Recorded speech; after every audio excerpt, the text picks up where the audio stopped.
భారత్-పాక్ సరిహద్దుల్లో జరిగిన పేలుడు ఇప్పుడు కలకలం రేపింది. లైన్ ఆఫ్ కంట్రోల్ వద్ద భద్రతా బలగాలు పెట్రోలింగ్ నిర్వహిస్తున్నప్పుడు పేలుడు జరిగింది.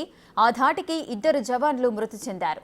మరొకరు తీవ్రంగా గాయపడ్డారు. పేలుడు జరిగిన వెంటనే గాయపడ్డ వారిని సమీప ఆసుపత్రికి తరలించారు.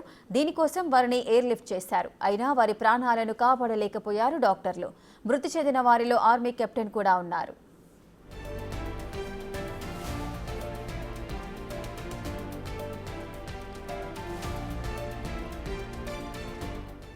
జమ్మూ కాశ్మీర్లోని అఖ్నూర్ సెక్టార్లో ఈ పేలుడు జరిగింది.